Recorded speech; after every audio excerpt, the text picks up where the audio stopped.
Yes, we are live now. This is Vivanshu and I welcome you all once again on रसेवा Bihar semester. आज फिर से आ गए हम लोग आपकी फिजिक्स की क्लासेस को लेकर। तो जो लोग जुड़ रहे हैं उन सभी को वेरी वार्म गुड मॉर्निंग। जो लोग जुड़ रहे हैं उन सभी को वेरी वार्म गुड मॉर्निंग। जो लोग जुड़ रहे हैं साथ ही साथ शेयर करके आ जाइए और बता दीजिए कि क्लासेस लाइव हो चुकी हैं। तो फिर हम लोग क्लासेस को आगे बढ़ाते हैं बच्चा। जो लोग जुड़ रहे हैं प्लीज स्ट्रीम को सेशन को लाइक कर दीजिएगा बच्चा, ठीक है। चलिए तो फिर हम लोग शुरू करते हैं। आप लोगों का एक लास्ट टॉपिक बचा हुआ था जो पिछले 2 चैप्टर्स में इंक्लूड था, उनके कुछ कुछ टॉपिक्स इंक्लूड थे और उनके लिए मैंने एक पूरा एक परफेक्ट कंटेंट के साथ फ्रिक्शन के साथ आया हूं आज। तो फिर आज हम लोग फ्रिक्शन को स्टार्ट करते हैं ना बच्चा, फ्रिक्शन को, ठीक है बच्चा। चलिए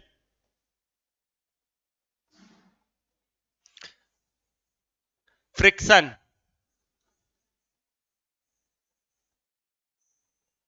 फ्रिक्शन देखिए बच्चा, फ्रिक्शन होता क्या है, फ्रिक्शन होता क्या है पता है बच्चा।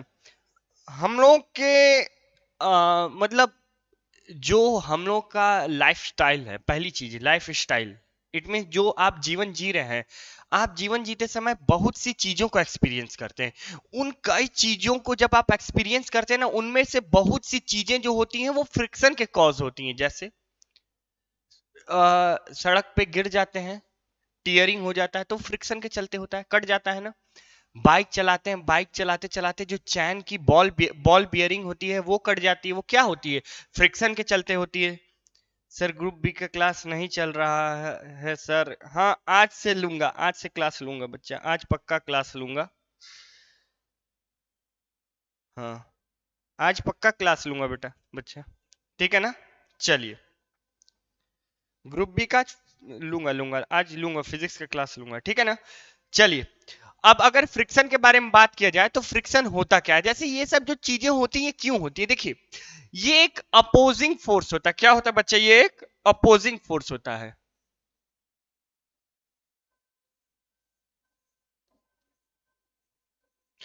ये एक अपोजिंग फोर्स होता है, ठीक है। अब देखिए ये अगर एक अपोजिंग फोर्स है, ये क्या करता है, एक अपोज करता है, ये अपोज करता है। बात आता है सर किसका करता है, तो ये अपोजिंग फोर्स किसका है बच्चा, ये रिलेटिव मोशन को अपोज करता है। रिलेटिव मोशन को, रिलेटिव मोशन को किसको करता है बच्चा, रिलेटिव मोशन को। तो यहां से हम लोग क्या लिख सकते हैं, ऐसे इसको लिख सकते हैं, it opposes, it opposes the relative relative motion of the body. It opposes the relative motion of the body, ठीक है बच्चा। Good morning sir, good morning, good morning, good morning, ठीक है। तो क्या होगा फ्रिक्शन के बारे में, क्या होगा बच्चा कि it opposes the relative motion of the body. अगर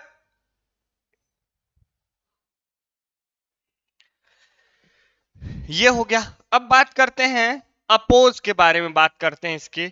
मान लीजिए बच्चा कि कोई एक बॉडी है, यहां पर ये बॉडी है, ये एक इसके ऊपर एक ये सरफेस था, ये बॉडी रखी हुई है, ठीक है ना। तो मान लीजिए अगर बॉडी इधर की ओर टेंड करेगी चलने के लिए, बॉडी इधर की ओर टेंड करेगी तो friction force F R, friction force क्या लगेगा, अपोजिट लगेगा। फ्रिक्शन फोर्स क्या लगेगा बच्चा, अपोजिट लगेगा। और देखिए ये ऐसे नहीं, ये इस कांटेक्ट सरफेस के टेंजेंशियली लगता है। कैसे दिखाऊं tangentially, it means that suppose that बच्चा, जैसे ये एक बॉडी है, ये सॉरी ये एक सरफेस है, इस सरफेस के ऊपर ना, ये देखिए इस सरफेस के ऊपर अगर मेरा मोबाइल आगे की ओर स्लाइड कर रहा है, आगे की ओर चलने की कोशिश कर रहा है, तो पीछे की तरफ एक फोर्स एक्ट करता है, पीछे की तरफ एक फोर्स एक्ट करता है।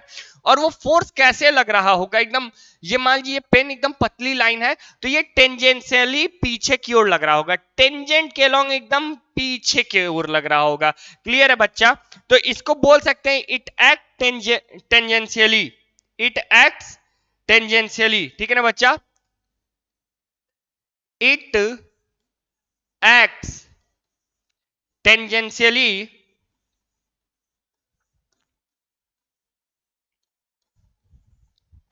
In opposite direction, in opposite direction from the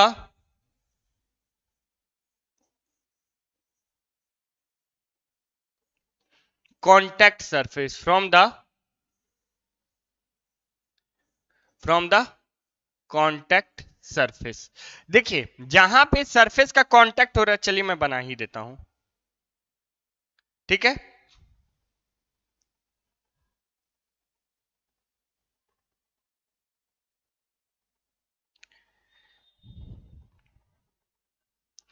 ये एकदम इससे टेंजेंशियली लगता है, टेंजेंट के अलोंग लगता है ना बच्चा, क्या लगता है, टेंजेंट के अलोंग लगता है। क्लियर है, चलिए बहुत अच्छे। अगर ये क्लियर है, ये फ्रिक्शन के बारे में क्लियर है, तो फ्रिक्शन के कुछ कॉज को जान लेते हैं, ठीक है।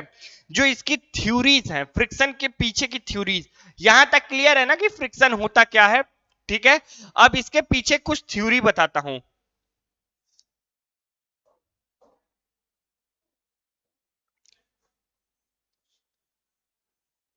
थ्योरीज बिहाइंड फ्रिक्शन,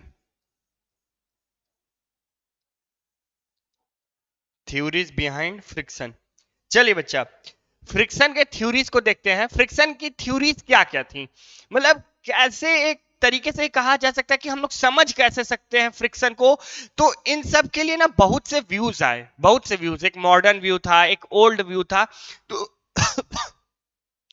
तो सॉरी, उन सभी व्यूज को हम लोग देख लेते हैं कि कौन क्या कहता था और कौन कैसे क्या चीज समझाना चाहता था। देखो बच्चा, होता क्या है, अगर एक सरफेस है ऐसे, ठीक है, इसके ऊपर एक और कोई चीज फिक्स किया जा रहा है। देखो मतलब समझो बात को, क्या चीज, जैसे ये मेरा हाथ है, ये एक सरफेस है, इस सरफेस के ऊपर मेरे मोबाइल को फिट किया जा रहा है।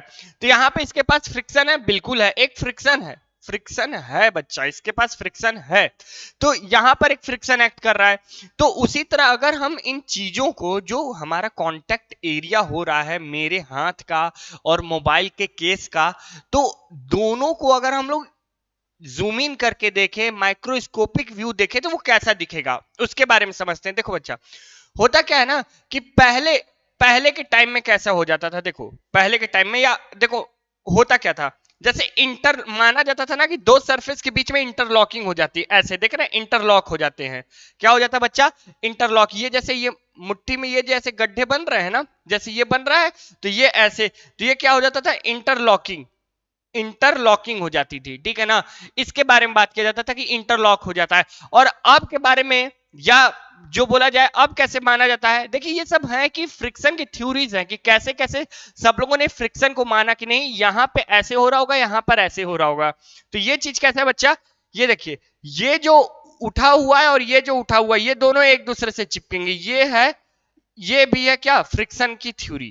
क्लियर है बच्चा, इन तरीकों से आप समझ सकते हैं। पहला क्या था कि आप इसको इंटरलॉक कर दे रहे हैं, इंटरलॉक कर दे रहे हैं, इंटरलॉक, जैसे ये इंटरलॉक हो गया, ये इंटरलॉक हो गया ना बच्चा, ये इंटरलॉक हो गया। तो इस तरीके से फ्रिक्शन के बारे में माना जाता था, और इसको इस तरीके से भी माना जाता था। ये भी क्या है बच्चा, ये भी क्या है बच्चा, फ्रिक्शन की थ्योरीज है। आई होप सो क्लियर होगा बच्चा, देख लेते हैं।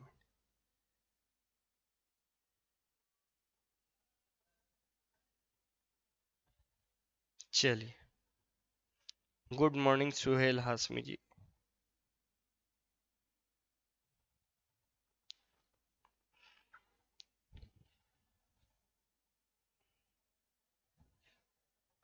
चलिए,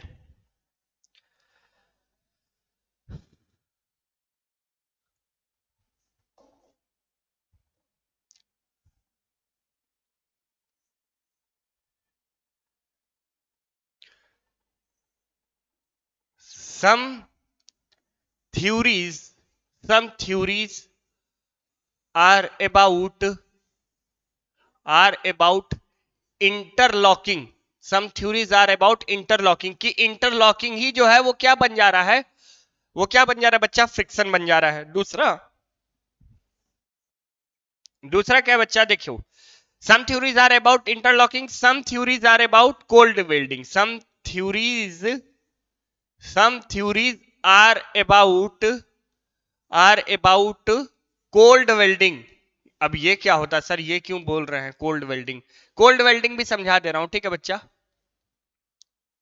ठीक है। कुछ थ्योरीज कोल्ड वेल्डिंग के लिए होती थी, अब कुछ थ्योरी किसके लिए होंगी बच्चा?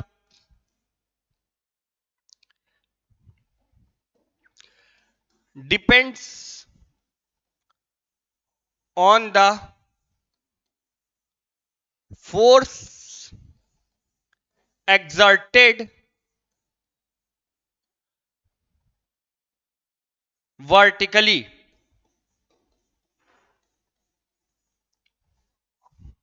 और ऑन द वेट और on wait.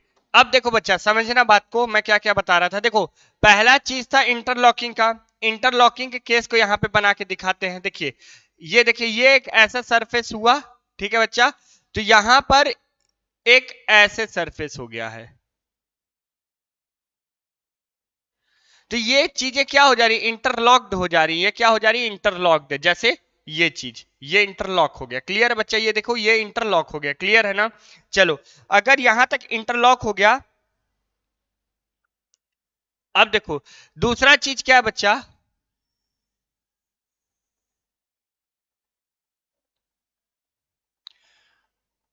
Some theories are about cold welding. अब कोल्ड वेल्डिंग देख लेते हैं बच्चा, ये देखो ये कोल्ड वेल्डिंग के बारे में है।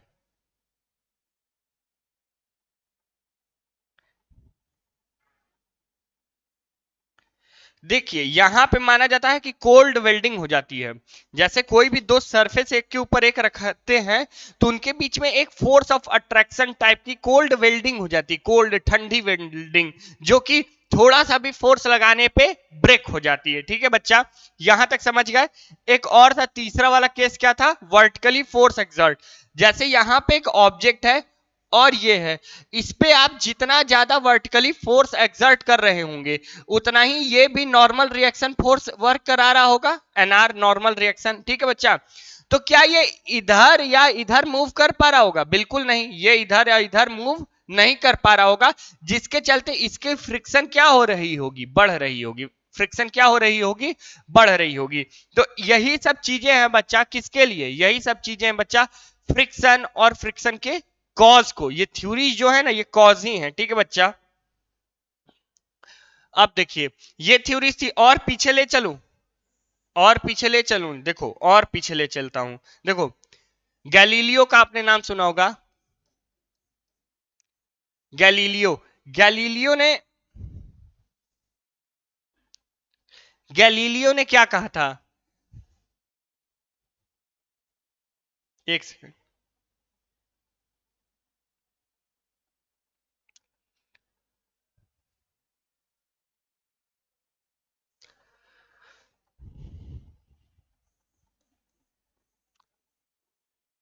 गैलीलियो का क्या पॉइंट था, गैलीलियो का पॉइंट क्या था, गैलीलियो का पॉइंट था ना स्टॉपिंग फोर्स। इनका कहना था स्टॉपिंग फोर्स जो है वही फ्रिक्शन है। ये क्या बोलते थे कि स्टॉपिंग फोर्स ही is stopping force is considered as friction,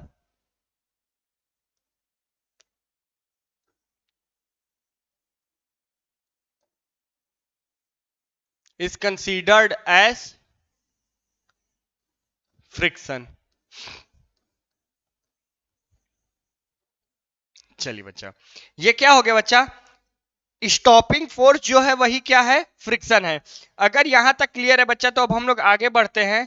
ये आपके मतलब पूरे फ्रिक्शन, फ्रिक्शन की थ्योरीज क्या क्या होती है, इन सब के बारे में मैंने बता दिया, ठीक है।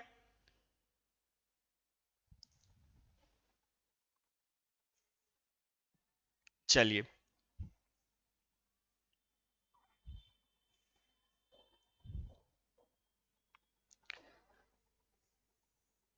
सम important point, some important point about friction. देखो बच्चा फ्रिक्शन क्या बोलता है, ये अभी तक मैंने आपको बता दिया कि फ्रिक्शन क्या क्या बोलता है क्या क्या नहीं। तो ये किसका रिजल्टिंग है? देखिए, तो इसको बोल सकते हैं it is the resulting of, it is the resulting of, it is the resulting of irregularities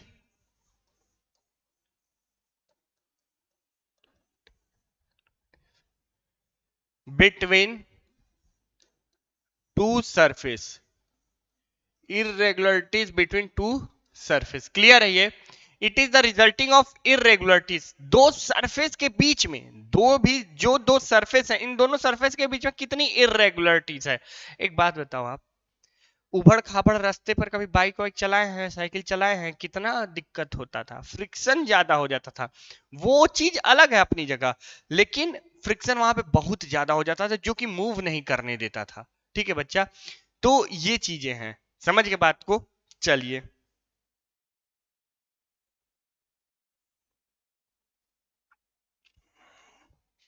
जैसे कि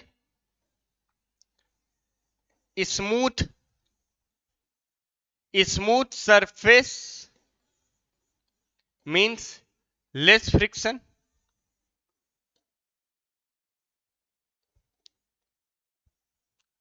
smooth surface means less friction, और रफ सरफेस मींस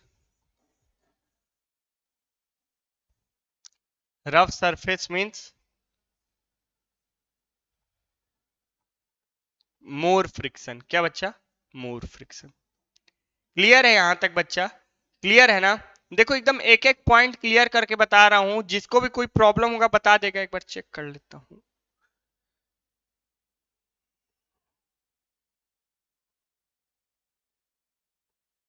चलिए, hello hello hello hello hello, Raj Roshan, good morning, good morning. चलिए, कोई बात नहीं।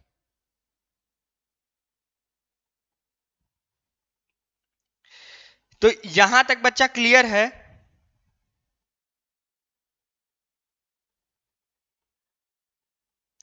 चलो, अगर यहां तक क्लियर है तो आगे बढ़ते हैं और आगे देखते हैं laws of friction. Laws of friction,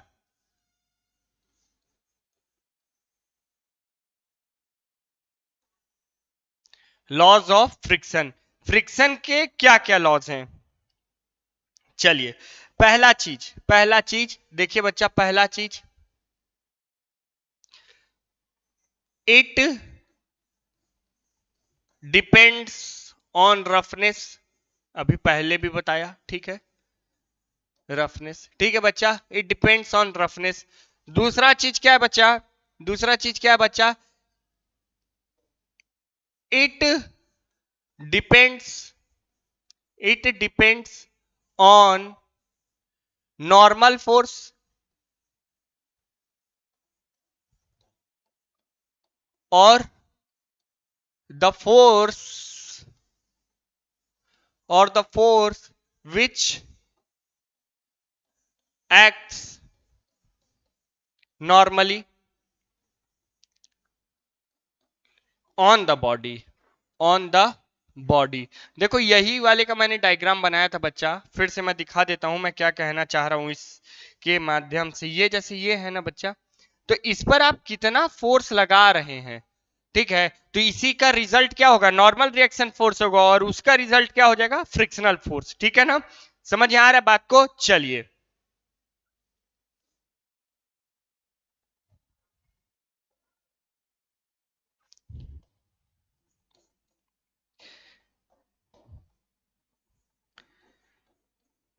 frictional force does not depends on contact area, कि कितना कांटेक्ट हो रहा है उससे मतलब नहीं है, कितना कांटेक्ट हो रहा है उससे मतलब नहीं है, मतलब है कि कितना नॉर्मल रिएक्शन फोर्स लग रहा है बच्चा। ये देखिए कि इस पे नहीं डिपेंड कर रहा है कि इतना एरिया कांटेक्ट में, डिपेंड कर रहा है कि कितना नॉर्मल रिएक्शन फोर्स लग रहा है। समझे ना बात को? देखिए, आप लोगों से कभी कोई सवाल पूछता है कि साइकिल के चक्का गोल क्यों होता है, ट्रायंगुलर क्यों नहीं है, स्क्वायर शेप में क्यों नहीं है? देखिए, आप लोग रोलिंग फ्रिक्शन अभी जस्ट इसके आगे है, तो जब रोलिंग फ्रिक्शन के बारे में पढ़ेंगे बच्चा, रोलिंग फ्रिक्शन के बारे में पढ़ेंगे तो क्या होता है, रोलिंग फ्रिक्शन में जो कांटेक्ट एरिया होता है वो कम होता है। ठीक है, कांटेक्ट एरिया से मतलब नहीं है वहां पे जी जितना कांटेक्ट एरिया होगा ना उसी के अकॉर्डिंग नॉर्मल रिएक्शन फोर्स लग रहा होगा, तो वो नॉर्मल रिएक्शन फोर्स रिजल्ट है। समझ रहे बात को? देखिए, जैसे यहां पे ये साइकिल का चक्का गोल है, अब गोल है तो इतना ही दूर का एरिया कांटेक्ट में है, अब इतना दूर का एरिया कांटेक्ट में तो नॉर्मल रिएक्शन फोर्स जो लग रहा होगा वही ना कहीं रिजल्टेंट प्रोड्यूस कर रहा होगा। इसलिए नॉर्मल रिएक्शन फोर्स जो होता है वही क्या कराता है, कॉज कराता है किसका, वही क्या कराता है बच्चा, कॉज आपके फ्रिक्शन का। ठीक है बच्चा, चलिए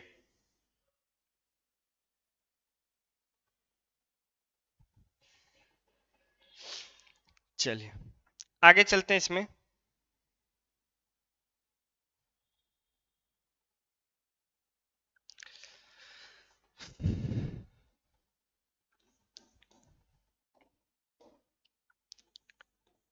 at high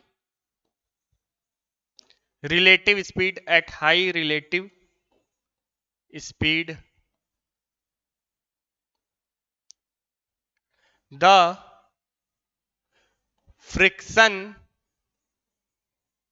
is less। Friction क्या होता है बच्चा, लेस होता है। जितनी तेजी से बॉडी मूव कर रही होगी ना उतना ही कम उस बॉडी पे फ्रिक्शन होगा, जैसे ही रेस्ट में धीरे धीरे आना चालू करेगी फ्रिक्शन बढ़ने लगेगा। क्लियर है बच्चा, क्लियर है कि नहीं? चलिए बहुत अच्छा, आई होप सो क्लियर होगा। ठीक है ना? अब चलिए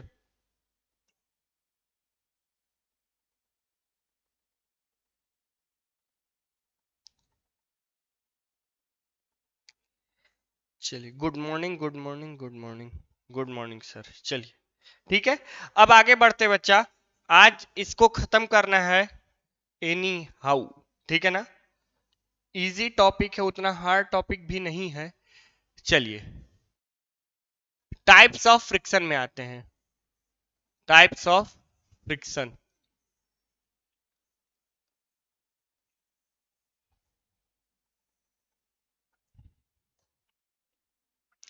टाइप्स ऑफ फ्रिक्शन पहला क्या है बच्चा, स्टैटिक फ्रिक्शन।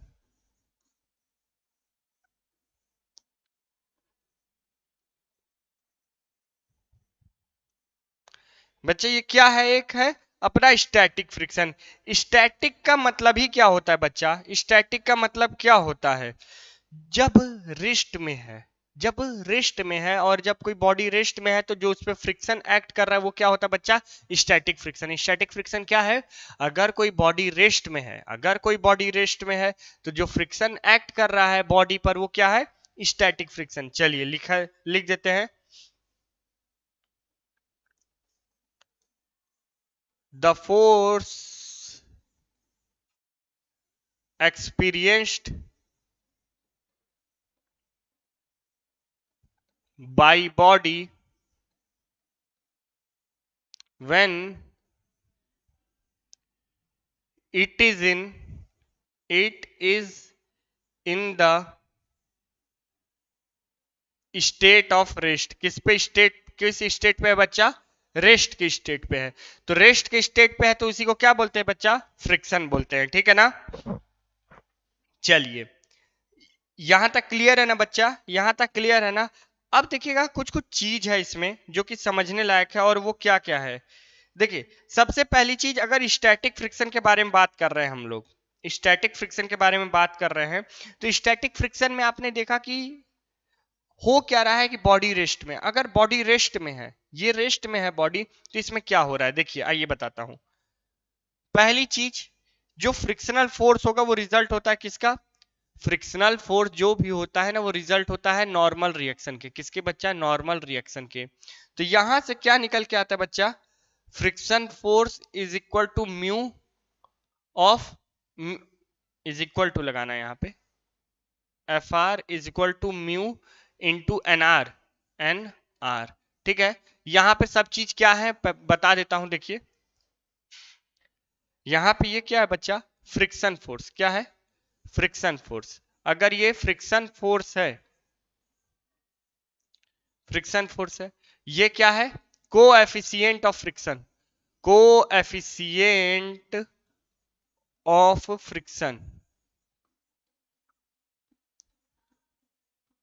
ठीक है बच्चा, ये क्या है, नॉर्मल रिएक्शन। ये क्या है, नॉर्मल रिएक्शन। ठीक है ना, यही जो चीजें हैं यही फ्रिक्शन को कंप्लीट करती हैं। क्या करती हैं बच्चा, कंप्लीट करती हैं। तो अब चलते हैं कुछ छोटे छोटे प्यारे प्यारे न्यूमेरिकल्स की तरफ। लेकिन न्यूमेरिकल से पहले कुछ चीज और जान लीजिए तो और इजी रहेगा। उससे पहले बच्चा ये बताइए, काइनेटिक फ्रिक्शन एक होता है, एक होता है बच्चा kinetic friction. Kinetic friction, kinetic friction क्या होगा, जब कोई बॉडी जो है स्टेट ऑफ मोशन में होगी, तो जो उस पर फ्रिक्शन एक्ट कर रहा होगा वो काइनेटिक फ्रिक्शन होगा। ठीक है ना बच्चा, यहां पर देख लीजिएगा ये ऐसे होता है।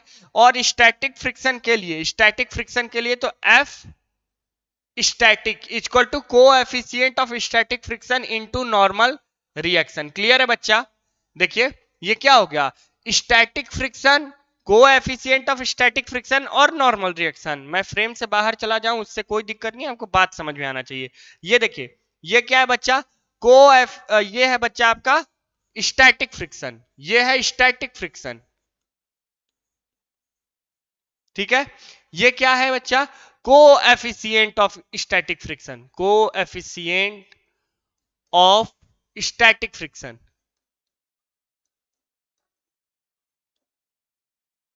ये क्या है बच्चा, नॉर्मल रिएक्शन। ये क्या है, नॉर्मल रिएक्शन।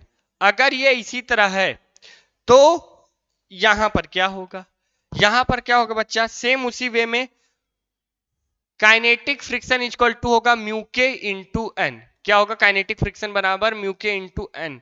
यहां पे क्या हो जाएगा, ये काइनेटिक फ्रिक्शन हो जाएगा, ये कोएफिशिएंट ऑफ काइनेटिक फ्रिक्शन, और ये normal reaction coefficient of static friction. ठीक है, देखिए ये कोएफिशिएंट ऑफ फ्रिक्शन एस लग गया तो कोएफिशिएंट ऑफ स्टैटिक फ्रिक्शन, और के लग गया तो कोएफिशिएंट ऑफ क्या बन गया बच्चा, ये बन गया आपका कोएफिशिएंट ऑफ काइनेटिक फ्रिक्शन। यहां तक क्लियर है,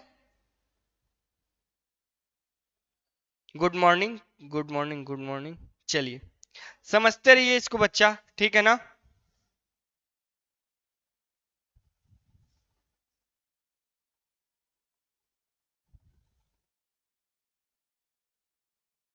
चलिए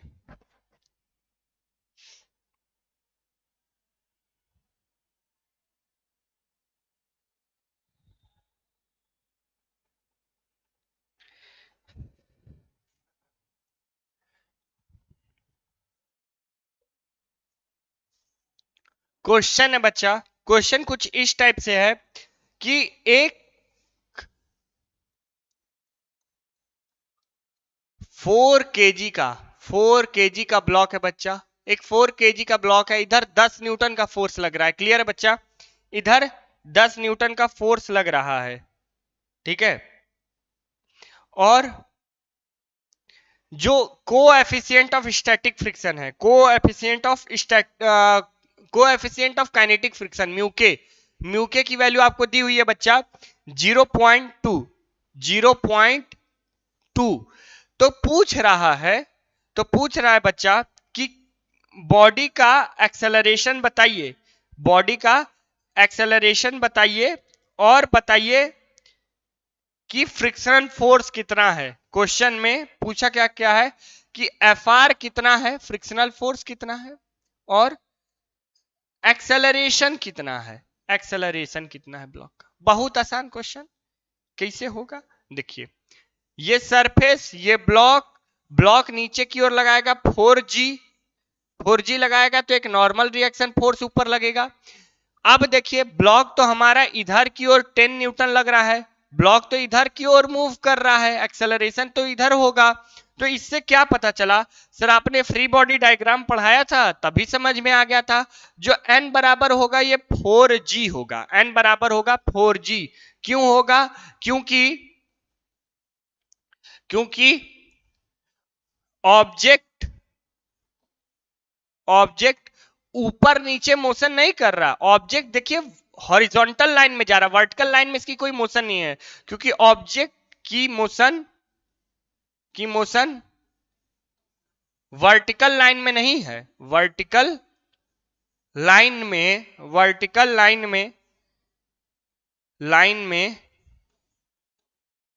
नहीं है, वर्टिकल लाइन में नहीं है। अगर वर्टिकल लाइन में नहीं है बच्चा, देखो वर्टिकल लाइन में नहीं है तब क्या होगा, देखो ये देखना बच्चा होता क्या है। n बराबर कितना हो गया 40। n बराबर क्या आ गया बच्चा 40। n क्या है? नॉर्मल रिएक्शन है। n क्या है बच्चा? नॉर्मल रिएक्शन है। अब जब n की वैल्यू 40 आ गई, n की वैल्यू 40 आ गई तो हम लोग को क्या निकालना है? म्यू के।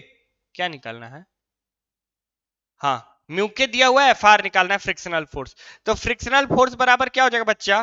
फ्रिक्शनल फोर्स बराबर क्या हो जाएगा? देखो एफ के इक्वल टू क्या हो जाएगा? म्यू के इंटू एन। म्यू के इंटू एन। म्यू के की वैल्यू कितनी दी हुई थी बच्चा?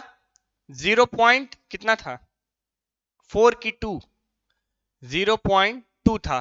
चलो कोई बात नहीं, 0.2 है तो 0.2 लिख देंगे इंटू नॉर्मल रिएक्शन की फोर्स, नॉर्मल रिएक्शन वैल्यू 40। देखो ये 40 आया, 10 नीचे जगह आएगा, 0 से 0 कटेगा, तो फ्रिक्शनल फोर्स कितना आएगा? 8 न्यूटन। फ्रिक्शनल फोर्स कितना आएगा? 8 न्यूटन। एकदम ध्यान से समझना, अभी इस बात को ध्यान समझना। इसके बाद लिमिटिंग फ्रिक्शन पे चलूंगा और वहां की कहानी बता के, एंगल ऑफ रिपोज बता के कहानी खत्म कर दिया जाएगा। ठीक है, चलिए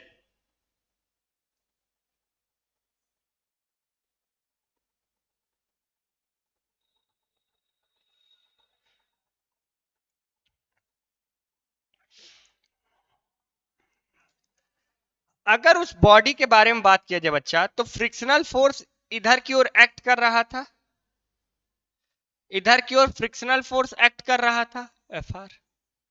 फ्रिक्शनल फोर्स इधर की ओर एक्ट कर रहा था 10 न्यूटन इधर की ओर। तो फिर से सर हम लोग एफ बी डी बना लेते हैं। क्या बना लेते हैं बच्चा? F B D, free body diagram.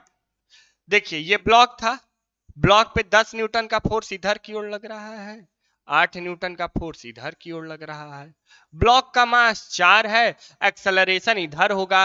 अरे कोई 10 से ई खींचे, 8 से ई खींच रहा है, तो 2 से ये इधर जा रहा है। It means that F net बराबर क्या होगा? Mass into acceleration. F net बराबर क्या हो जाएगा? 10 माइनस 8 इज इक्वल टू 2। मास की वैल्यू कितनी है? 4 इंटू एक्सेलरेशन। एक्सेलरेशन बराबर क्या आ जाएगा? 1/2। 4 नीचे आएगा तो 1/2। 1/2 को क्या लिख सकते हैं? 0.5 मीटर पर सेकेंड स्क्वायर।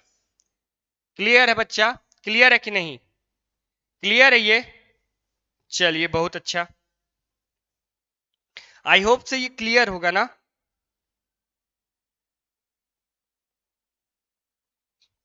आसान आसान चीज है, आसान आसान चीजें करवा रहा हूं। चलिए कोई बात नहीं, अब आगे बढ़ते बच्चा, इसमें आगे बढ़ते हैं। क्वेश्चन था ना, अगला देखते हैं।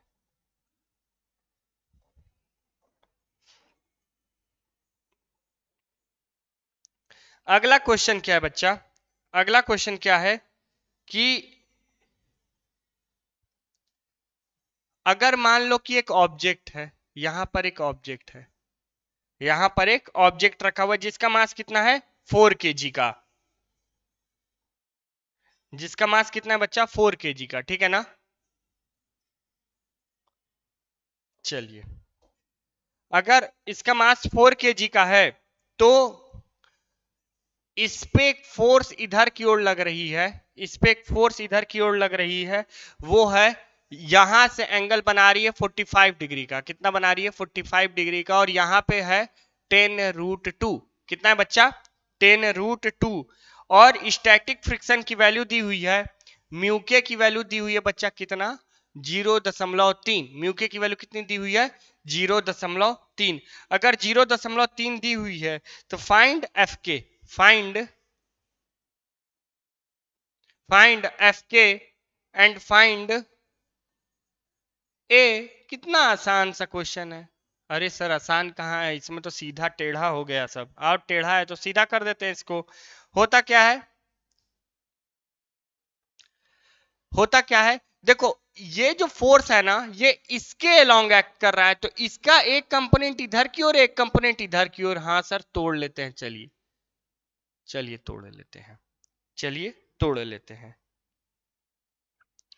अब देखिए इधर कितना आएगा, 10√2 cos 45। अरे हाँ सर ये तो आप बताए थे, एंगल की तरफ कॉस, एंगल के दूसरे तरफ में साइन। चलिए ये तो हो गया साइन, ठीक है। अब देखिए जब ये हो गया तो वैल्यूज कितनी आ रही होंगी बच्चा, देखो 10√2 cos 45, cos 45 की वैल्यू एक 1/√2, √2 उड़ गया तो बच्चा कितना 10। उसी तरह साइन 45 की भी वैल्यू 1/√2, √2 उड़ गया तो कितना आया 10। √2 ज्यादा हो जा रहा है ना बच्चा, तो ये क्या हो जाएगा 10। अब देखिए अगर इस बॉडी का हम लोग एफ बी डी बनाएं, इस बॉडी का हम लोग एफ बी डी बनाएं तो किससे होगा, ये ऐसे है, यहां पे 4 kg वाला मास है, तो पहले 4g क्या लगेगा नीचे की ओर ना, 40 ग्राम नीचे की ओर लगेगा। ऊपर की ओर क्या लग रहा है, 10 लग रहा है। ऊपर की ओर नॉर्मल रिएक्शन भी लग रहा होगा, ऊपर की ओर नॉर्मल रिएक्शन भी लग रहा होगा, और 10 न्यूटन का फोर्स इधर लग रहा होगा, 10 न्यूटन का फोर्स इधर लग रहा होगा, और इधर की ओर क्या लग रहा होगा, friction force, F R, friction force. अब ये हो गया तो कितना आसान है। तो एक बात बताइए, एक बात बताइए बच्चा, क्या 10 + n = 4g होगा? बिल्कुल होगा सर, क्योंकि ये तो ऊपर नीचे मोशन नहीं ना कर रहा, जितना इधर फोर्स उतना इधर फोर्स। तो 10 + n = 40 लिख सकते हैं। अरे g की वैल्यू 10 ले लीजिए, 40 हो जाएगा। n बराबर कितना आ जाएगा, नॉर्मल रिएक्शन की वैल्यू कितनी आ जाएगी, 30 आ जाएगी। नॉर्मल रिएक्शन की वैल्यू 30 आ गई, अगर नॉर्मल रिएक्शन की वैल्यू 30 आ गई तो क्या करेंगे, एफ के बराबर म्यू के इंटू एन। एफ के बराबर क्या हो गया, म्यू के इंटू एन। म्यू के की वैल्यू कितनी थी बच्चा, यही हम बार बार भूल जाते हैं, 0. हाँ 0.3 दी हुई है। अगर 0.3 दी हुई है तो यहाँ पे 0.3 रख दीजिए सर। और नॉर्मल रिएक्शन फोर्स की वैल्यू कितनी है, 30। ये जीरो, ये दशमलव से ये जीरो उड़ जाएगा, कितना आएगा 9 न्यूटन। चलिए सर एफ के की भी वैल्यू मिल गई। अगर एफ के की वैल्यू मिल गई, अगर एफ के की वैल्यू मिल गई तो अब देखिए इसमें क्या करना है। अब देखिए इसमें क्या करना है,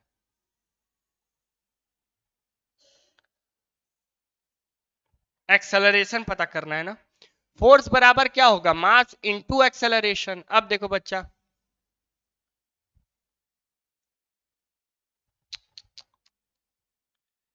ये जो एफ के इधर लग रहा है, इधर कितने लग रहा है, इधर ये कितने लगने लगा 9 न्यूटन, ये कितने लगने लगा 9 न्यूटन। 10 न्यूटन इधर, 9 न्यूटन इधर, 10 न्यूटन इधर, 9 न्यूटन इधर, पूरा सिस्टम इधर की ओर जाएगा ए एक्सेलरेशन से। तो क्या निकल जाएगा, एफ नेट बराबर क्या होगा, 10 - 9 1 इक्वल टू मास, मास कितना है जी इसका 4 था ना, इसका मास 4 था, तो कितना हो जाएगा 4 इंटू एक्सेलरेशन। एक्सेलरेशन बराबर हो आएगा 1/4, 1/4 मतलब 0.25 मीटर पर सेकेंड स्क्वायर। क्लियर है बच्चा, क्लियर है ना ये चीज, चलिए बहुत अच्छे। अगर यहां तक क्लियर है,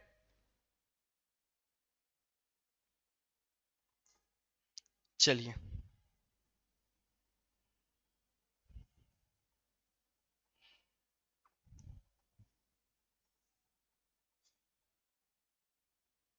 चलिए आगे बढ़ते हैं। सही है ये, ठीक है आगे बढ़ते हैं बच्चा। इसमें कोई कमेंट नहीं ना कर रहा है, देख लें एक बार।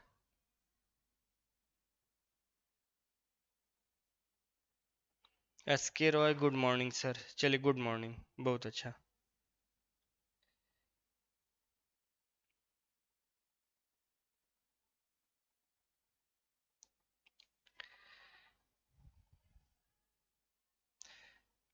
अब बच्चा यहां तक हो गया, यहां तक हो गया। तो एक चीज आपको ले चलते हैं स्टैटिक। स्टैटिक फ्रिक्शन तो आप लोगों ने देख लिया था लिमिटिंग फ्रिक्शन की ओर। लिमिटिंग फ्रिक्शन से जानने से पहले यहां पे बस एक क्वेश्चन है जिसको लेकर हम लोग स्टैटिक फ्रिक्शन, अरे सॉरी, आपके लिमिटिंग फ्रिक्शन के पास पहुंचेंगे। क्वेश्चन कुछ इस टाइप से बच्चा कि 4 केजी का ब्लॉक है, 4 केजी का ब्लॉक है, इधर 6 न्यूटन का फोर्स लग रहा है, इधर 6 न्यूटन का फोर्स लग रहा है। तो बताइए यहां पे म्यू एस की वैल्यू दी हुई है, ध्यान समझिएगा 0.2, म्यू एस की वैल्यू दी हुई है 0.2। Find friction and acceleration, find friction and acceleration, find friction and acceleration, find friction and acceleration. ठीक है ना बच्चा। अब देखिए फ्रिक्शन पता करना है तो यहां पे हम लोग निकालेंगे एफ लिमिटिंग की वैल्यू। इसी के बारे में मैं बात कर रहा हूं बच्चा, इसी के बारे में बात करो। एफ लिमिटिंग बराबर होता है म्यू एस इंटू एन। अभी मैं समझा दे रहा हूं क्या होता है, ये एकदम तुरंत खत्म हो जाएगा बच्चा ये टॉपिक ही। अब देखो सब खत्म। ये यहाँ पे 40 लगाएगा नीचे की ओर, नॉर्मल रिएक्शन एन लगाएगा। हाँ सर, तो एन की वैल्यू कितनी हो गई 40, म्यू एस की वैल्यू 0.2 इंटू 40, ये दशमलव से ये जीरो उड़ गया तो कितना आया 8 न्यूटन। अब एक बात समझो, इधर की ओर एक फोर्स लिमिटिंग है कितना आपका 8 न्यूटन का, देखो, और इधर लग रहा है 6 न्यूटन। तो क्या ऐसा हुआ कि ये बॉडी पीछे की ओर आएगी? मन में तो ऐसा आया होगा, मन में तो ऐसा आया होगा ना कि 6 ही न्यूटन का फोर्स लगाए हम लोग और इसका लिमिटिंग फ्रिक्शन 8 न्यूटन का है। तो इसका मतलब क्या हुआ कि ये पीछे की ओर, पीछे की ओर क्या होगा, चलने लगेगा? नहीं, पीछे की ओर ये चलेगा नहीं बच्चा, ये वहीं पर रहेगा। देखो मैं बताता हूं बहुत अच्छे से, एकदम विजुअलाइज करना, मजा आ जाएगा। देखो मान लो कि ये मेरा मोबाइल है, मोबाइल है ये, मैं इस पे 2 न्यूटन का फोर्स उधर की ओर लगा रहा हूं, ये बॉडी मूव नहीं कर रही है। 2 न्यूटन का फोर्स लगाया, 3 न्यूटन का लगाया नहीं मूव की, 4 न्यूटन का लगाया नहीं मूव की। अरे सर क्यों नहीं मूव कर रही है? इसलिए नहीं मूव कर रही है कि जो यहां पे लिमिटिंग फ्रिक्शन है उसकी वैल्यू कितनी है 4.5। अब देखिए 4.5 है तो हम जैसे ही 5 न्यूटन का लगाए ये मूव कर गया, जैसे ही 5 न्यूटन का लगाए तो मूव कर गया। 5 न्यूटन पे अगर ये मूव कर गया, इट मींस दैट कि वो 4.5 तक मूव नहीं करेगा, 4.5 तक तो मूव नहीं करेगा। और जब 4.5 तक मूव नहीं करेगा तो क्या होगा, देखिए यहां पर ये होगा, जब एक चीज ध्यान समझिएगा, जब म्यू, लिख देता हूं यहां पे, लिमिटिंग फ्रिक्शन से ज्यादा अगर फोर्स एक्सर्ट होगा तभी क्या होगा, बॉडी मूव करेगी, तभी क्या होगी, बॉडी मूव करेगी। हाँ सर समझ में आ गया कि बॉडी ऐसे मूव नहीं कर रही थी, लिमिटिंग फ्रिक्शन की वैल्यू ये थी।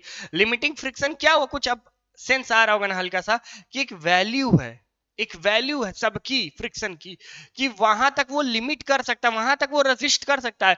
मेरे को कोई, हम खड़े हैं, मेरा फ्रिक्शन फोर्स सपोज कर लीजिए 10 न्यूटन का है, कोई 5 न्यूटन का मारेगा हम खड़े रहेंगे, 6 न्यूटन मारेगा खड़े रहेंगे, 8 पे खड़े रहेंगे, 9 पे खड़े रहेंगे, 10 पर, 10 पर क्या होगा, 10 पर भी खड़े रहेंगे, जब बड़ा होगा तभी। ठीक है, जैसे ही 10.5 की हम इधर की ओर ऐसे टेंड कर जाएंगे। क्यों टेंड कर जाएंगे भाई, क्योंकि मेरी लिमिटिंग वैल्यू है, यहां तक मैं रेसिस्ट कर सकता हूं। अरे ये एकदम उसी तरीके से है बच्चा कि आपकी खाना खाने की लिमिट है, खाना खाने की लिमिट है, और खाना खाने की लिमिट से ज्यादा कोई ओवर लिमिट करा दे तो आप क्या हो जाएंगे, उल्टी कर देंगे, वॉमिट कर देंगे। तो यही चीज है यहां भी फ्रिक्शन में बच्चा। फ्रिक्शन में क्या है कि एक चीज स्टैटिक है, अगर मैं यहां बैठ जाऊं, अगर मैं यहां खड़ा हूं तो मेरी एक स्टैटिक फ्रिक्शन है, उस स्टैटिक फ्रिक्शन में एक लिमिटिंग वैल्यू है, एक क्या है बच्चा, लिमिटिंग वैल्यू।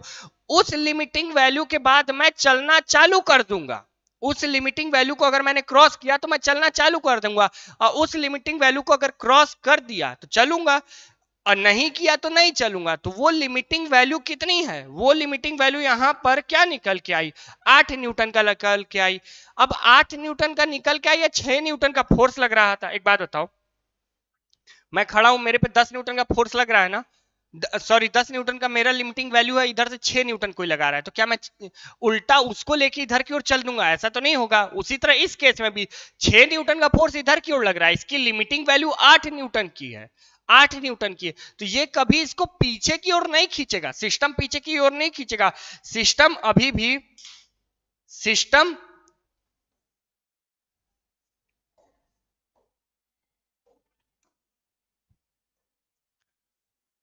सिस्टम अभी भी रेस्ट में ही रहेगा, रेस्ट में ही रहेगा, ठीक है। सिस्टम अभी भी रेस्ट में ही रहेगा। अगर सिस्टम सर रेस्ट में रहेगा तो हमको एफ की वैल्यू बता दी, एफ की वैल्यू बता दी आपने निकालना, तो एफ की वैल्यू कैसे निकालें? बात आता है एफ की, मतलब एफ एस मतलब समझ रहे हैं ना, स्टैटिक फ्रिक्शन की वैल्यू को कैसे निकालें? देखो इसको वेरिएबल फोर्स कहते हैं, इसको वेरिएबल फोर्स कहते हैं, वेरिएबल फोर्स, और सेल्फ एडजस्टिंग भी बोलते, सेल्फ एडजस्टिंग भी बोलते। अब जब सेल्फ एडजस्टिंग फोर्स है ये, जब ये सेल्फ एडजस्टिंग फोर्स है ये, तो इसका क्या मतलब? इसका मतलब जस को तस ही कर देता, समझ रहे हैं, जैसा वही वैसा ई। मान लो ये एक बॉडी है, ये एक बॉडी है, इस बॉडी की एफएल की वैल्यू, लिमिटिंग फ्रिक्शन की वैल्यू 12 न्यूटन है, लिमिटिंग फ्रिक्शन की 12 न्यूटन है, और हम इस पे इधर की ओर 8 न्यूटन का फोर्स लगाए, और हम तुमसे पूछ दिए बच्चा कि बताओ एफएस की वैल्यू क्या होगी, एफएस की वैल्यू क्या होगी? तो अब देखो बहुत मजेदार चीज है यहां पर। एफएस की वैल्यू जो होगी बच्चा, एफएस की वैल्यू जो है वो अप्लाइड के बराबर हो जाती है, वो अप्लाइड फोर्स के बराबर हो जाती है। इट मीन 6 न्यूटन, 6 न्यूटन, अरे 6 नहीं 8 है, 8 न्यूटन। कितना हो जाएगा बच्चा? 8 न्यूटन। ये 8 न्यूटन इधर लग रहा है, तो इसका एफएस भी कितना बन जाएगा? एफएस कितना बन जाएगा? 8। अगर 9 लगाएंगे तो एफएस कितना बन जाएगा? 9 बन जाएगा। 10 लगाएंगे तो एफएस 10 बन जाएगा। ई वही तो, जस को तस, जैसन को तैसन, जो जैसा है उसको वैसा, ठीक है ना बच्चा। ये है स्टैटिक फ्रिक्शन। क्लियर हुआ कॉन्सेप्ट? लिमिटिंग वैल्यू क्या है? जिसके बाद वो मूव करना चालू कर दे, तो लिमिटिंग फ्रिक्शन, हेडिंग डाल लीजिएगा बच्चा अब, लिमिटिंग फ्रिक्शन।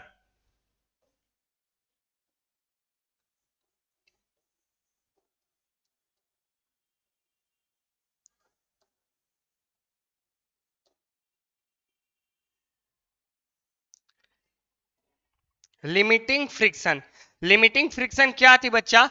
ये मैक्सिमम वैल्यू थी स्टैटिक फ्रिक्शन फोर्स की, maximum value of static frictional, static frictional force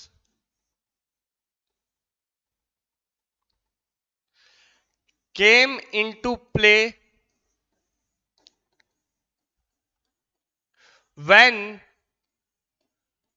body was just about to slide, when body was just about to slide, जब body अब slide करने वाली थी या मोशन में जाने वाली थी, मोशन में, ठीक है ना, अपने रेस्ट से, रेस्ट के स्टेट से मोशन में जाने वाली थी।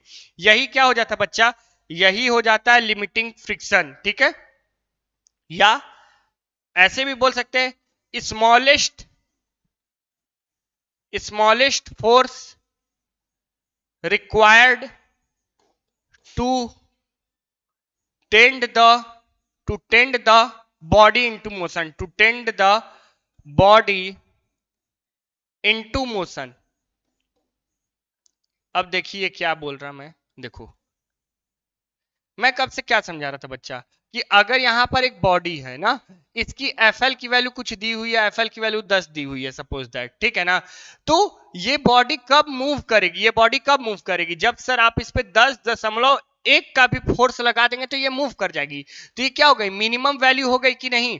तो यहां पे लिख दिया स्मॉलेस्ट फोर्स या minimum value required to tend the object tend the body into motion, motion में लाने के लिए जो स्मॉलेस्ट फोर्स का रिक्वायरमेंट होता है उसको क्या बोलते हैं ये। या तो फिर मैक्सिमम वैल्यू, देखो स्टैटिक की मैक्सिमम वैल्यू यहां पे कितनी होगी, देखो अगर हम 1 न्यूटन लगाएंगे तो एफएस क्या बन जाएगा, 1 बन जाएगा, ठीक है। 5 लगाएंगे तो एफएस क्या बन जाएगा, 5 बन जाएगा, ठीक है। 6 न्यूटन लगाएंगे तो एफएस क्या बन जाएगा, 6 बन जाएगा। इसी तरह अगर हम लोग 9 लगाएंगे, 9 न्यूटन, तो एफएस क्या बन जाएगा, 9। 10 लगाएंगे, 10 न्यूटन लगाएंगे तो एफएस की वैल्यू क्या हो जाएगी बच्चा, 10 हो जाएगी। लेकिन जैसे ही ये इसकी मैक्सिमम वैल्यू है, एफएस की क्या है, ये मैक्स वैल्यू है ना, ये मैक्स वैल्यू है, इसलिए यहां पर हम लोगों ने लिखा कि maximum value of static frictional. समझे बात को बच्चा, जिसके बाद वह मोशन में आ जाए, सही बात है। 10 के बाद 10.1 पर क्या आ गया, ऑब्जेक्ट, ऑब्जेक्ट मोशन में आ गया, ऑब्जेक्ट मोशन में आ गया, ठीक है बच्चा।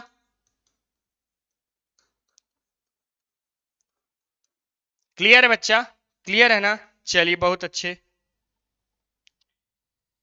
देख लेते हैं।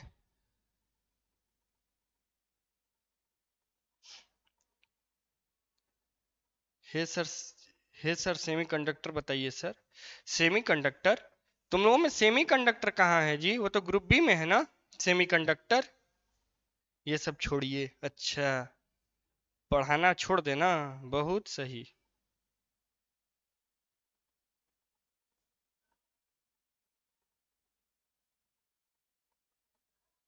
चलिए बहुत अच्छा है, ये सब छोड़ दीजिए सर। अच्छा सेमीकंडक्टर रात वाले में पढ़ाएंगे जी, 8 बजे आ जाना, ठीक है ना। यहाँ तक क्लियर है, यहाँ तक क्लियर है ना बच्चा, चलिए बहुत अच्छा।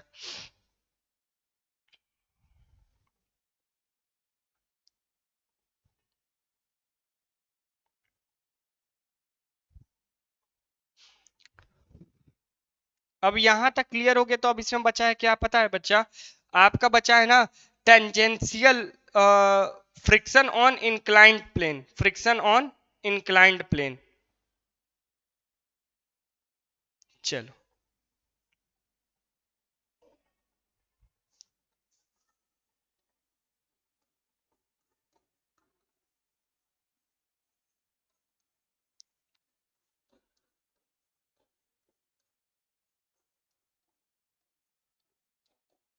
फ्रिक्शन ऑन इंक्लाइंड प्लेन, ठीक है बच्चा। यहीं पर आपका आएगा एंगल ऑफ रिपोज, ये बहुत इंपॉर्टेंट है बच्चा, एंगल ऑफ रिपोज डिफाइन करने के लिए दे देता है बच्चा, what is angle of repose, what is angle of repose. अभी इस एंगल ऑफ रिपोज को मैं दिखा भी दूंगा, ठीक है ना। चलिए चालू करें, हाँ सर कर दीजिए। मान लीजिए एक इंक्लाइंड प्लेन है बच्चा, ठीक है। यहां से ये कितना एंगल बना रहा है, थीटा एंगल बना रहा है, यहां से ये कितना एंगल बना रहा है, थीटा एंगल बना रहा है। एक ब्लॉक रखा हुआ है, एक ब्लॉक रखा हुआ है, यहां पर एक ब्लॉक रखा हुआ है जो कि नीचे की ओर स्लाइड करना चाहता है, जो कि नीचे, हमेशा कोई भी ब्लॉक रखा हुआ है तो वो नीचे की ओर स्लाइड करना चाहेगा। तो यहां पर इधर की ओर एक क्या लगेगा, एफ एस लगेगा, एफ एस लगेगा ना, स्टैटिक फ्रिक्शन। अभी जब ये नहीं किया है तब, ठीक है।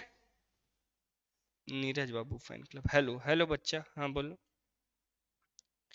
तो यहां पर नीचे क्या लग रहा होगा बच्चा, mg लग रहा होगा, ये क्या लग रहा होगा, mg। अगर यहां से एक एक्सिस मान लिया जाए ऐसे, एक एक्सिस ऐसे मान लिया जाए, इतना भी खराब नहीं है होना चाहिए था। चलिए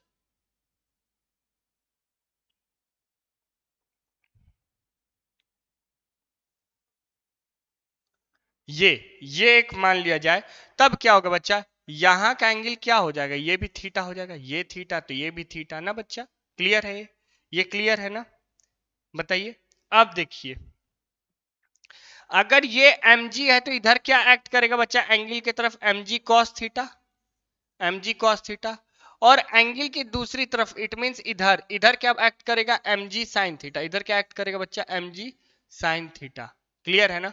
तो एक चीज समझ में आया क्या, यहां पर एक चीज समझ में आया क्या, वो क्या था सर, वो ये था कि, अच्छा एक चीज और, ब्लॉक नीचे की ओर है ना, तो यहां ऊपर की ओर क्या लग रहा होगा, नॉर्मल रिएक्शन, बिल्कुल ऊपर की ओर क्या लग रहा होगा, नॉर्मल रिएक्शन ना। तो अब देखिए, अभी suppose the system is in rest, suppose the system is in rest, it means कि ना ब्लॉक नीचे जा रहा है ना ऊपर जा रहा है। तो देखिए क्या होगा, नॉर्मल रिएक्शन, देखिए बच्चा, नॉर्मल रिएक्शन किसके बराबर हो जाएगा बच्चा, mg cos थीटा के। क्या हो जाएगा, mg cos थीटा। कैसे इतना अच्छा इस पे टच हो गया। n बराबर क्या हो जाएगा, mg cos थीटा के। और fs बराबर क्या हो जाएगा बच्चा, fs बराबर क्या हो जाएगा, mg sin थीटा। fs बराबर क्या हो जाएगा, mg sin थीटा। अब एक बात बताओ, fs बराबर mg sin थीटा है बच्चा, fs बराबर mg sin थीटा है। और fs बराबर होता क्या है वैसे, अरे सर ये तो आप अभी बता रहे थे, इतना इसी पे तो कहानी चला है आज। fs बराबर हम लोग जानते हैं ना, fs बराबर क्या होता है, mu S dot N. fs बराबर क्या होता है, म्यू एस डॉट एन। तो fs की वैल्यू क्या रख दिया जाए, mu S dot N is equal to mg sin theta, mg sin theta. अब इसको पहला इक्वेशन और इसको दूसरा इक्वेशन, इसको पहला इक्वेशन और इसको दूसरा इक्वेशन, तो यहां से क्या मिलेगा, यहां से क्या मिलेगा बच्चा, इसको इससे डिवाइड कर दीजिए। It means mu S by N divided by N is equal to 2 बनेगा, यहां पे हो जाएगा mg cos थीटा, यहां क्या हो जाएगा mg sin थीटा। नहीं, उल्टा हो रहा था, ठीक है। देखो म्यू एच डॉट एन यहाँ पे क्या हो जाएगा, mg sin थीटा, और यहाँ क्या हो जाएगा mg cos थीटा। ठीक है बच्चा, mg उड़ गया, n से n उड़ गया, ठीक है। तो म्यू एस बराबर क्या आ गया बच्चा, देखो म्यू एस बराबर क्या आ गया, म्यू एस बराबर क्या आ गया, tan थीटा। म्यू एस बराबर क्या आ गया, tan थीटा। क्लियर है बच्चा, म्यू एस बराबर क्या आ गया, tan थीटा। अगर म्यू एस बराबर tan थीटा है, म्यू एस बराबर tan थीटा है, तो tan, यहां से आप क्या समझते हैं बच्चा, यहां से आप क्या समझते हैं कि जो भी हमारा इंक्लिनेशन का एंगल है, ध्यान समझना, जो भी हमारा इंक्लिनेशन का, देखो ये tan theta, it means that ये बारे में बात किया जा रहा है, यही जो tan थीटा है वो यहाँ के म्यू एस को डिफाइन कर रहा है। मतलब जो थीटा है, जो थीटा है वही वही म्यू एस की कहानी बता रहा, की कहानी बता रहा। अच्छा सर, अगर ये इसकी कहानी बता रहा है तो इस कहानी से क्या निष्कर्ष निकल रहा है, इस कहानी से क्या निष्कर्ष निकल रहा है, इस कहानी से यह निष्कर्ष निकल रहा है बचवा कि ये निकल रहा है कि इसको सर करके दिखा दीजिए, करके दिखाते हैं, कुछ है मेरे पास, देखिए पेन, हाँ एक था, देखो मान लो यहाँ पे तो मेरी अंगूठी उससे अटक जाएगा, लेकिन मान लो कि इस पे ये देखो, इस पे ये बॉडी मूव कर रही थी, ये भी इंक्लाइंड है नहीं ना, जैसे मैंने एंगल को बढ़ाया, जैसे मैंने एंगल को बढ़ाया, देखो ये बॉडी स्लाइड कर गई, ये बॉडी स्लाइड कर गई ना। यही चीज मैं बता रहा था कि मिनिमम वैल्यू उसके बाद अगर वैल्यू को बढ़ाएंगे तो ये बॉडी क्या कर जाएगी, स्लाइड कर जाएगी। क्लियर है ना बच्चा, क्लियर है ना। और यही क्या होता है, एंगल ऑफ रिपोज। ठीक है, चलिए इसको लिख देते हैं, इसको लिख देते हैं, the minimum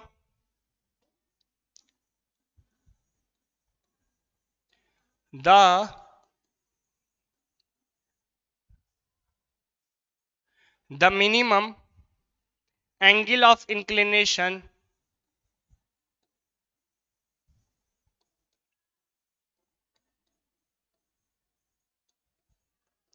the minimum angle of inclination, ठीक है बच्चा, of a plane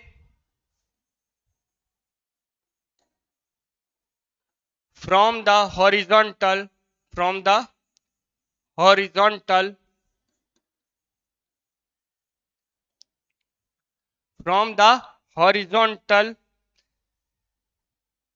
at which body just begin to slide, उस एंगल के बाद क्या होना चालू करेगा, स्लाइड करना चालू हो करेगा। इसी को क्या बोलते हैं, एंगल ऑफ रिपोज। इसी को क्या बोलते हैं बच्चा, एंगल ऑफ रिपोज। देखो एक चीज बच्चा यहाँ पे कि एक मिनिमम वैल्यू के बाद, मैक्सिमम वैल्यू तो खड़ा कर दो यार, मिनिमम वैल्यू की मतलब वो कब स्लाइड करना स्टार्ट करेगा, तो वह मिनिमम वैल्यू एंगल की, वह मिनिमम वैल्यू जब ऑब्जेक्ट किसी इंक्लाइंड प्लेन पर स्लाइड करना स्टार्ट कर दे, उसी मिनिमम एंगल को हम लोग क्या बोलते हैं बच्चा, angle of repose, angle of repose. ठीक है बच्चा,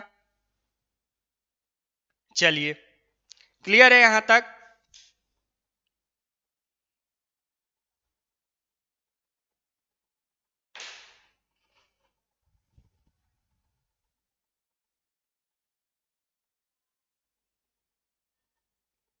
चलिए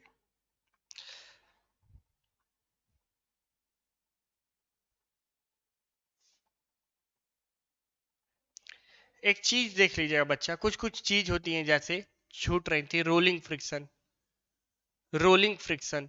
जब कोई भी बॉडी, जब कोई भी spherical body, spherical spherical body और सर्कुलर बॉडी, और सर्कुलर बॉडी, जब स्फेरिकल बॉडी या circular body tends to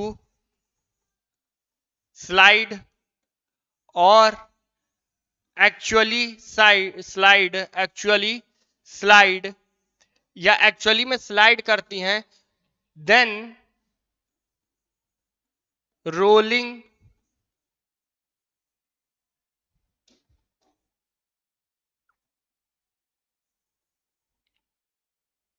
rolling friction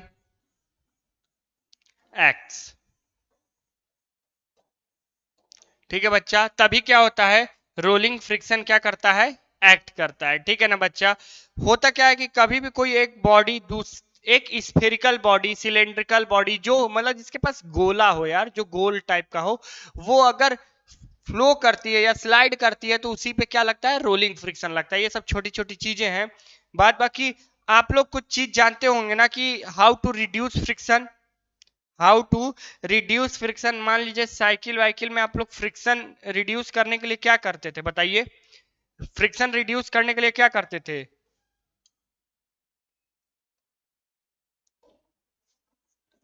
how to reduce friction. ये फ्रिक्शन जो है दो धारी तलवार है, पता है कि नहीं, बताते हैं कैसे। पहली चीज बाय लुब्रिकेशन, लुब्रिकेंट्स डालते हैं, लुब्रिकेशन, ठीक है ना। साइकिल के चैन में मोबिल ओबिल डालते हैं ना, वही।